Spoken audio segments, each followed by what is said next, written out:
مرحبا، معكم خبيرة الفلك أم شاهين. رجعت لكم فيديو جديد، برج الجدي الترابي. النهاردة حنتكلم عن وضعك العاطفي والمهني والصحي وكل ما هو قادم ليك. يلا نبدأ القراءة. بسم الله الرحمن الرحيم. ما ننساش نصلي على سيدنا الحبيب عليه أفضل الصلاة والسلام. برج الجدي الترابي، شايفة لك الفترة دي انت بتحاول تخطط لحاجات معينة وعايز تعمل كده حاجات معينة، بس حاسس مفيش فرصة. كل ما يجي الوقت انك انت عايز تعمل حاجة ما تلاقيش فرصة، او تلاقي احباط، او تلاقي انه حد مش واقف معاك. فشايفة لك انك انت الفترة دي بتلوم على الدنيا، بتلوم على نفسك، بتلوم على الاشخاص، بس برضو رغم دوت انت بتحاول توقف على رجلك. رغم ده انت بتحاول توقف على رجلك وما تخليش شخص يضايقك او يحبطك او. طيب، برج الجدي الترابي من الناحية الصحية او حتى العامة فانا شايفاك حزين، في حزن خيم على قلبك،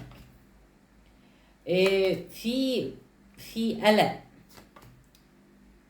في كارثة جواك بتحصل الفترة ديت. وزي ما قلت لك سابقا وارجع اقول لك نفس الكلمة بالظبط، رغم اللي انت فيه فانت بتحاول تسيطر على نفسك بأي شكل من الاشكال. في خبر تسمعه او في كلام تسمعه، فهو يعني يزود الموضوع عليك بزيادة. تمام، بس هنا بيقولك هي بس الفترة ديت اللي هي مليئة في بعض الاكتئاب أو بعض الحزن. يعني فقط الشهر دوت شهر يوليو هو حيكون كده، بس الشهر القادم حيكون أفضل شوية طبعا من شهر يوليو. تمام، شايفة لك عندك خبر جميل حتسمعه، خبر خاص في يعني في قضية. ممكن انت مستني قضية مستنية على فارغ الصبر، فهتجي لك بخير وبشارة جميلة. اما للبعض فانا شايفة لكم برضو نفس القصة، برضو عندكم خبر من محكمة او عندكم خبر على سفر، او كل الاحوال حيكون من صالحك. شايفة عندك شراء عقار من الناحية العملية، عندك شراء عقار. بس خلي أكمل الصحة. عفوا الصحة، فأنا شايفك زي ما قلت لك هو فقط الشهر ده اللي هو حتمر في أزمات، بس بعدها حيكون أفضل. أما من ناحية العمل فأنا شايفة عندك شراء عقار. تمام، عندك شراء عقار. كمان أنا شايفة لك هنا عندك يعني عملك حيكون ممتاز جدا جدا جدا. من ناحية الرزق راح يكون زي الفل. عملك من ناحية الرزق حيكون ممتاز جدا جدا جدا. بعد 3 شهور عندك تغييرات كبيرة من ناحية العمل. حياتك رح تشهد على تغييرات كبيرة لأصحاب برج الجدي الترابيين. فالتغيير ده بجد ممتاز وبجد حلو وبجد جميل جدا. حاول انت تستغل الفرص دي او الوقت ده اللي هو بعد 3 شهور من الان. حاول تستغله بأي شكل من الاشكال.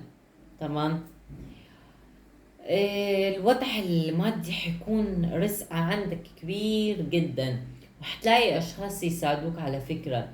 كمان حتلاقي اشخاص يحاولوا هم يتوسطوا ليك في زيادة المرتب، في الترقية، في الحاجات دي. اما لو انت عندك اصلا مشروع خاص برضو حتلاقي اشخاص يساعدوك في حاجات تانية، بس حتجيب لك اموال. حاول ما تتكلمش على شغلك كتير وعلى اموالك، عشان الناس بتحسد. الناس ما تحبش الخير لحد، فحاول ما تتكلمش على رزقك كتير يعني. اما العاطفة فانا شايفة في حد بيحاول انه يعمل لك سحر. في ناس مركزة في حياتك جدا يا جدي. خلينا نشوف برج الشريك. هو من الأبراج الترابية برضو، الجدي، تور، عذراء، أو الأبراج المائية، سرطان، حوت، عقرب، أو الأبراج الهوائية، دلو، ميزان، والجوزاء. شايفة لك هنا في شخص زي أو أشخاص زي ما قلت لك بيحاولوا إنهم يعملوا سحر، تفرقة بينك وبين الشريك، عشان الأشخاص دول مركزين معك بشكل كبير جدا جدا جدا، ومش بيحبوا لك الخير، مش بيحبوا يكون معك أي حاجة، لا حبيب، لا أموال، لا عيال، ولا أي حاجة.